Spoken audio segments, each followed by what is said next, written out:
what do they call Freida McFadden readers? Like Frida heads? Like something like that, right? Hey book besties, welcome back to my channel. Today, I'm going to be doing a full ranking of all of the Freida McFadden books I've read. I've read 17 in total, and I don't even know how many there are, but there are a lot. There are still a lot on my TBR, so we're gonna have some fun today. Before we dive in, make sure you hit that subscribe button and stick around for more book content. I love sharing reading rankings like this one, as well as book recommendations, book reviews, unboxing videos, all the fun bookish things, so make sure you're following along. So like I said, I have read a total of 17 Freida McFadden books, and I was on a mission last year to read all of her backlog, and I did not get to it. I was off to a really good start, but not there yet, and she's like pumping like 4 out a year. Freida, I'm trying to keep up, I really am.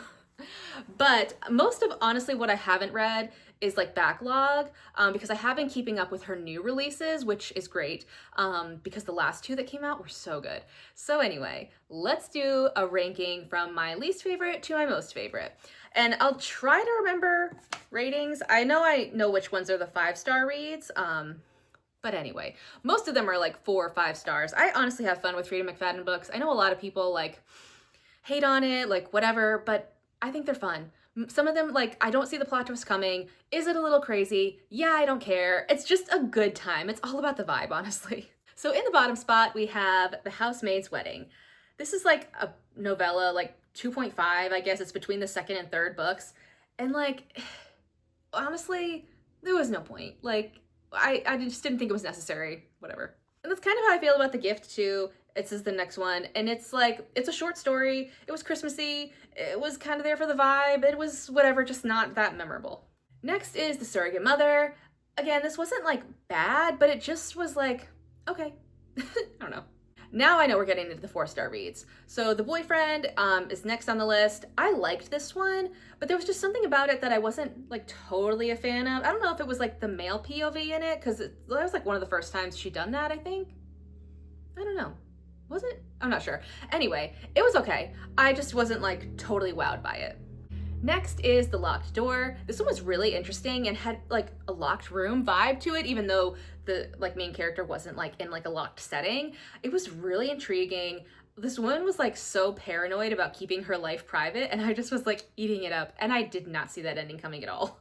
Next is One by One. This is a good summer thriller, and it was like, this one definitely had more like of a locked room vibe to it, because all of these friends were on a camping trip, and on their way there, they have a car breakdown, and as they're trying to get to their like cabin, they're being picked off one by one. It was really interesting. Next is The Housemaid. Now, you might notice that we're not very close to the top of the list. That is by design. I liked this book. I think it's a great book. The movie was fantastic, like the 5 stars for the movie, because it was so well done, so true to the book, and even the changes they made I thought were really well done. But the book was only okay to me, and honestly, by the time I had gotten to this book, I had already read 2 more like it, and I feel like at this point it's not necessarily copying. I think it's just a trope. It doesn't bother me. But the other 2 I read were better. It was The Last Mrs. Parrish and The Wife Upstairs. Of those 3, oh, and Verity. So 4, so 3 before I read The Housemaid. And I will say that I want to say The Wife Upstairs is probably my favorite one of those style of books, but The Last Mrs. Parrish was like darker and had like a grittier vibe to it. Anyway, that is where this one ends up on the list.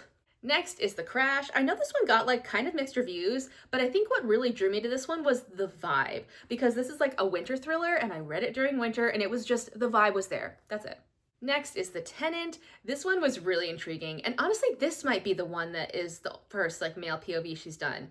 But anyway, it was so good. Super, like, there were a lot of like really gross things that happened in this one, which made my stomach turn, but it was really interesting.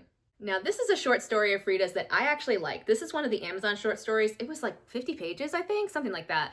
And I had fun with this. The ending was a little bit like weird. I wasn't really sure what to think, but I had a good time with it. I could not stop reading, and I like devoured it. I mean, in a night. It was good. Now we're getting into my 5-star reads. So from here up are all 5 stars. Another novella, we have The Widow's Husband's Secret Lie. Now, this is purely satirical, and it was hilarious. Like, it was so unhinged and so crazy and wild. I just had a blast. It was so fun. A lot of people don't like this, but honestly, I appreciated it for what it was, and it was just a good time. Next is The Housemaid's Secret. This one, in my opinion, is better than the first one, than The Housemaid. It was so good. I devoured this in like 3 days. And it was at a time where I like wasn't reading books terribly fast like that. So yeah, that's how I knew it was good. I could not stop reading. It was like wild. I loved it. Next is The Inmate. This one was, again, so freaking good. I did not see the plot twist coming. I had a great time. Next up is Dear Debbie. This is the latest release from Freida McFadden, hopefully depending on when I post this. I don't know when the divorce comes out, but other than, like, the divorce is the next one that's coming, but this is the one that came before that. And I loved this. This was so good. The FMC in this one was completely unhinged. And she was like doing things that were not acceptable to do, but I was kind of rooting for her. I kind of liked it. I don't know. I thought it was so great. And there were plot twists that I never, ever saw coming. I was just not seeing it at all, which I love when that happens. Now we're getting into my top 3. So in the number 3 spot is The Intruder.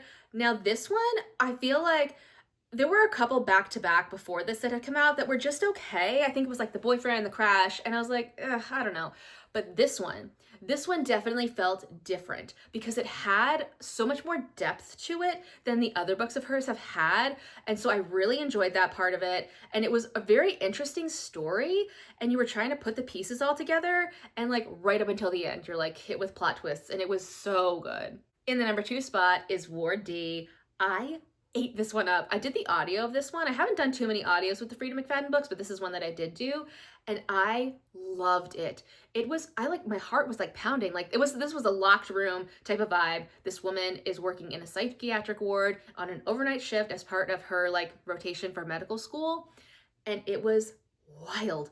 I just like loved it so much. And I will say that one thing about this book that maybe has influenced my exceptional like of it is the time I was reading it, because when I was reading this was when I first started my TikTok account. So I kind of associate this book with that journey and like the feeling I had of like growing my community on TikTok. So that might be part of why I like this book so much and why it has stuck with me. But honestly, the story was just so good. And my favorite Freida McFadden book, Never Lie.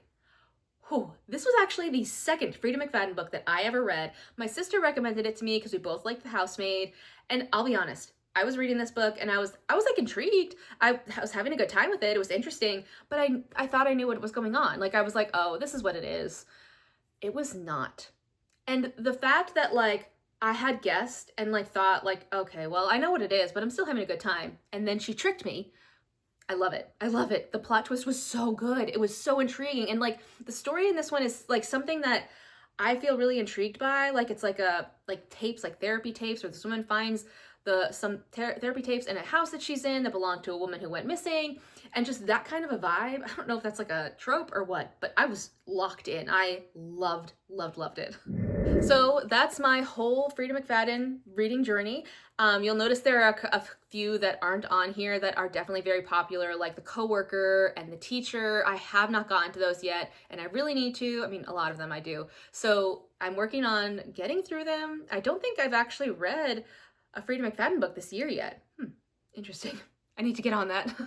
In the comments, let me know what your favorite Freida McFadden book is.